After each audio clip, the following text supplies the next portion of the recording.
Ada's Violin by Susan Hood, illustrated by Sally Wern Comport.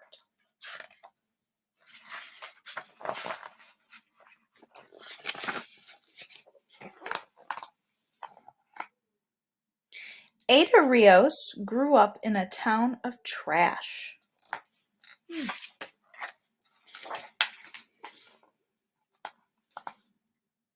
Every morning at dawn, Ada heard the first garbage trucks rumble and roll down the road Kitatura. Beep, beep, beep! Backing into the landfill, they tipped their loads up, and crash! The trash came tumbling down, 1,500 tons each day. Wow. Ada and her friends watched as the gancheros, the recyclers, scrambled, tearing into plastic bags with long-handled hooks, pushing aside moldy produce, and grabbing anything that they could recycle or sell. The going rates: 5 cents for a pound of cardboard, 10 cents for a pound of plastic.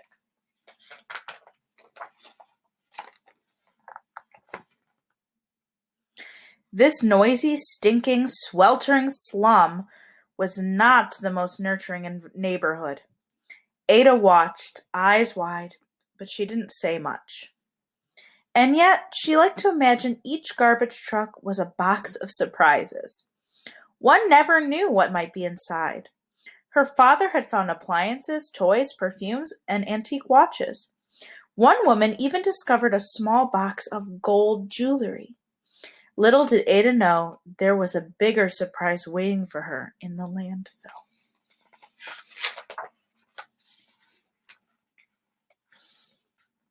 Every day when Ada's parents went to work, Grandmother Marian cared for Ada and her little sister Noelia. Grandma loved to sing rock and roll songs from the 1960s. The girls grew up to the tunes of the Beatles, Simon and Garfunkel, and Creedence Clearwater Revival. Ada loved to sing too, but only when no one was listening. Ada's dad brightened the night with stories and songs of great musicians. He turned up the radio and pointed out the sounds each instrument made. Ada heard one above all the others. Zing went the strings of the violin.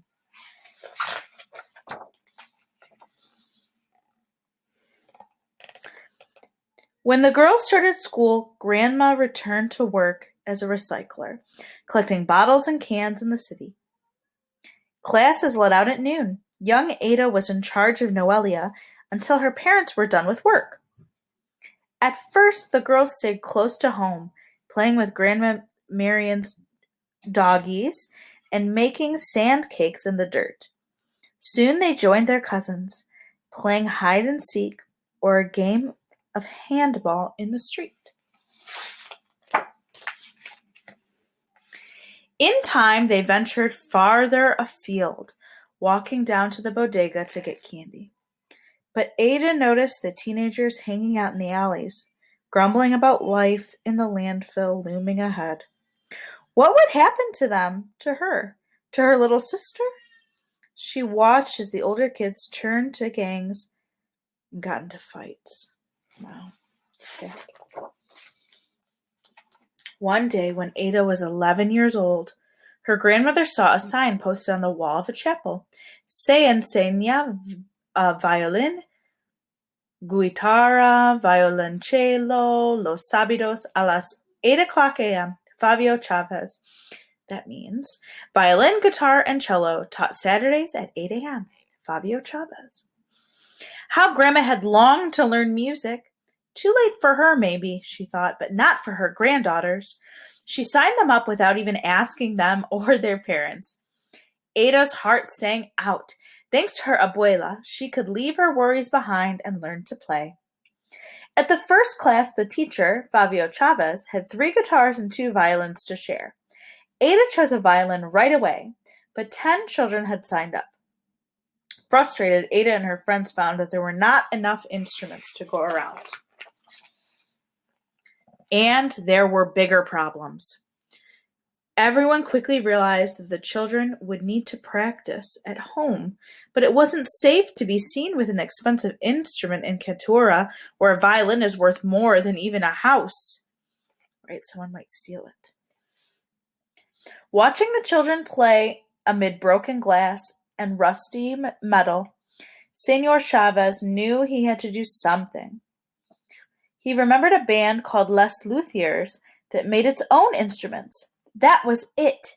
He asked Nicolas Cola Gomez, a ganchero, right, a recycler, and a carpenter for help. Senor Gomez found a discarded drum with a big hole in it. What could he use to fix it? He picked through the trash and discovered an old X-ray film. Would that work? Interesting. It did! Senor Gomez kept experimenting, and others, like Tito Romero, helped. Inventing instruments wasn't easy, but they fiddled around, discovering which materials hit just the right notes. They transformed oil drums into cellos, water pipes into flutes, and packing crates into guitars. Wow, so they just used what they had at home, right? Soon there were enough instruments for all the children who wanted to play. Ada chose a violin made from an old paint can, and an aluminum baking tray, a fork, and pieces of wooden crates. Worthless to thieves, it was invaluable to her. It was a violin of her very own. Senor Chavez set up a strict schedule of 3-hour lessons. The class had no classrooms, so they played outside, despite the 100-degree heat and sudden downpours. At first, Ada and the others struggled. Sharps and flats changed and clashed. Playing an instrument is a process. It doesn't matter if one is rich or poor, ugly, fat, thin. You cannot learn to play an instrument overnight, Senor Chavez told the children. Some kids decided it was too much work and gave up, but not Ada. After lessons, she would practice at home, sometimes 2 hours a day. Wow. In time, the screeches, twangs, and tweets hit all the right notes. Their class became a small island where Chavez taught them to respect themselves and one another. Be kind, always say please and thank you, say you're sorry, be dedicated when you commit to something, Senor Chavez told the children. Soon the ragtag crew of kids learned to tune in, to listen to one another, to band together. The recycled orchestra was born. From then on, there was something new in the air in Cantora.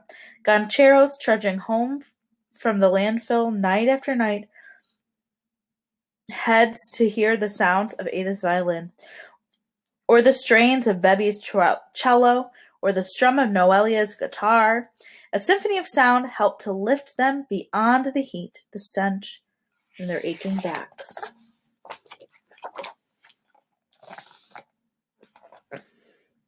With her violin, Ada could close her eyes and imagine a different life. She could soar on the high, bright, bittersweet notes to a place far away. She could be who she was meant to be. As Ada's skills grew, so did her confidence. Once timid, she now took center stage, playing solos. She helped teach the younger children, too. Her teachers and fellow students took note. When she was 12 years old, Ada was named a first violinist. Imagine! She was first at something. Shortly after, she and her 39 fellow musicians were invited to perform concerts in Catura and later in the nearby capital city of Asunción. Word of this extraordinary orchestra spread. Soon they were asked to perform in other cities and even other countries.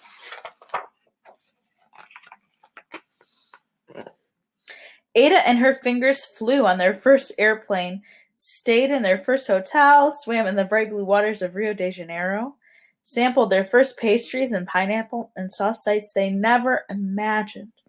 The world dazzled them, just as they dazzled the world.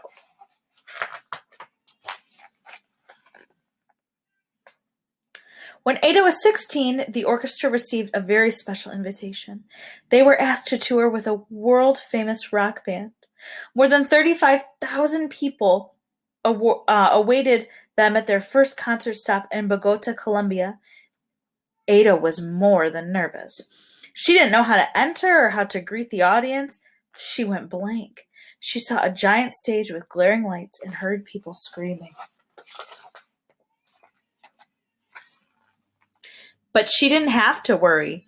As the recycled orchestra took the stage, the people who had paid to see the rock band cheered for them. The enormous audience sang and swayed to the music as the orchestra played. And as their performance came to a close, a crescendo of cheers, chants, and applause resounded across the park. The astonished kids bowed, grinning at one another. They discovered the surprise waiting in the landfill. Buried in the trash was music, and buried in themselves was something to be proud of. The end. And here's a real picture of the real life recycled orchestra. Isn't that neat? Very cool.